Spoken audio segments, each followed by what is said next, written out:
What up guys, it's Grant's Comics here, and today we will be reviewing Free Comic Book Day, Spider-Man Venom #1. Boom, right there, we got Venom obviously at the top, and Spider-Man on the bottom. Now I have done Free Comic Book Day Spider-Man before. Last year I did one and I reviewed it and stuff like that, and I believe it was part of a haul. I don't know what haul exactly, so there won't be a link to that video, but there will be obviously every video, every haul I do, and every review of that haul that I do, I'm gonna put the link to the video. But anyways, that's not the point. So yes, I've done Venom and Spider-Man Free Comic Book Day last year, blah blah. Now this time I'm doing this one, and I think this one is, to me, it's a little, the cover looks like it's like pale looking, like it's like, you know, water damage, not like big water damage, but like the color doesn't look quite right, and stuff like that. But the story, so there's two stories that involve Spider-Man obviously and Venom, because this is Spider-Man and Venom #1 Free Comic Day, so of course it's going to involve Spider-Man and Venom, but two different stories. So Spider-Man 1 is about like Spider-Man trying to fight or go against this villain called the Bushwhacker something. He has like a gun he has a gun for a hand, and then stuff like that, and it's weird but cool at the same time. And so Spider-Man stops the Bushwhacker by putting his hand into the gun and basically makes him explode. But there's a new suit, and I'll show you guys the new suit after I do the review. But the new suit is like this fabric where it's like it can heal himself, or it's like this polyester, I guess he calls it polymester, I don't know what it's called, but it's something that it can reduce bullets. It can he won't be as hurt as much, and it's really weird and cool issue, really cool story, really cool costume. But it turns out, like I said, if you guys can see, that is the original Spider-Man right there, obviously, the Peter Parker Spider-Man. But this Spider-Man is, I thought that it was Peter Parker Spider-Man, but it's not. It's Ben O'Reilly, who, if you guys don't know who Ben O'Reilly is, Ben O'Reilly is a clone of Spider-Man of Peter Parker. He's blonde, and he is Scarlet Spider. So in one of the panels, where the officer or something tells Ben to be like, we don't want this Scarlet Spider suit that you made. It makes you look like a kid's character or something like that. I like you in this newer suit because it looks better. And Ben is like, would people think that I look like the original Spider-Man? And the police are like, nah, you're good. Stuff like that. And when I first saw that panel, I'm like, yeah, I thought he was the Peter Parker Spider-Man, the original Spider-Man, until he took off his mask, and I'm like, that's not Peter Parker. Peter Parker doesn't have blonde hair. But anyway, so that's Spider-Man's story. Venom's story is basically about that, you know, it takes place in space, and he's basically the King in Black. He's the king of all the symbiotes. He's sending all these other symbiotes into space, and they're fighting space crime and stuff like that. And he, like I said, he's basically the king of the symbiotes, the King in Black. When I read that one, I was like, okay, now I know why it's called the King in Black, stuff like that.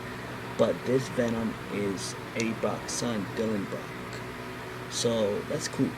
So both of the Spider-Man stories is cool. Both Spider-Man and Venom story is cool.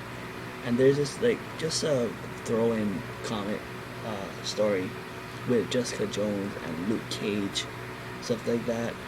And it leads to Jessica Jones hunting down the Kingpin, because Daredevil is, I don't know what Daredevil is doing. I don't know if he's dicking around or he's retired, but Jessica Jones finds this guy who is about to die, and this guy is telling her about Kingpin. He's taking over New York City Hell's Kitchen, and she's all worried, and then she basically sees this guy drop dead, and she looks up and she's like, I gotta find this Kingpin guy.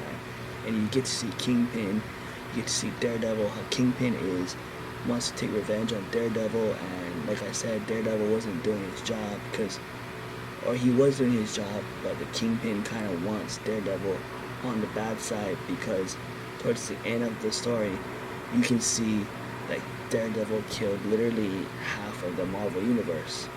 So that one, I think that story, the Jessica Jones and Luke Cage story, that was kind of dark, but at the same time pretty cool. But anyways, I'm going to show you guys the interior art. I'm going to first show you guys the interior art for the Spider-Man story. So obviously here's the cover. Here is Bushwhacker, where he has a gun on his hand, which is crazy. He's like robbing a bank or something. You see Ben O'Reilly, or as I thought, Spider-Man with his new suit, which is pretty cool. Kind of reminds me of the other, not Ben Reilly, but I forget the other clone. Let's see.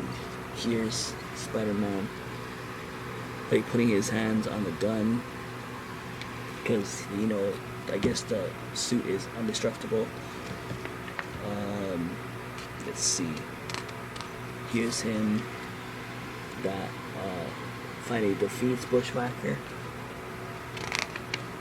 and see, this is when he reveals himself to be Ben O'Reilly, and you can see the Scarlet Spider suit right there in the bag. Here's a Venom story. You see Venom, and I think those are military space dudes right there. Let's see. Here's a full glimpse of Venom right there. Pretty cool. And here is, because like I said, he's the King of Black. Here is the other symbiotes who have to follow Venom or Eddie Brock, I guess. Okay, so this is not part of the story, but here's a Hulk #1, and I don't know if you can see, it comes out in November of this year. It's Donny Cates and Ryan Olette. But anyways, back to the story. Here's more symbiotes following his league, and here's just a random symbiote that's like Eddie with a red eye. So I think it's a bad symbiote. And you can see all the characters that we got. I don't know if that's Johnny Storm, but there is Note, K-N-U-L. We got one of the symbiotes fighting. I believe that's Kang the Conqueror, I believe. And then it just shows like, and then here is the Jessica Jones and Luke Cage story. Here's the guy that dies and tells Jessica Jones about the Kingpin, and then she goes hunts him down. Here's the Kingpin looking over the city. Here's Daredevil looking badass. I think I should get modern Daredevil's comics, because like how cool. Maybe I like the story or something, but the cover art looks pretty cool. I have some Daredevil comics from when I went to this year's Free Comic Book Day. So when that time comes, I will read it and review it for you guys. And here is how Daredevil kills the whole Marvel Universe. There's Spider-Man. There is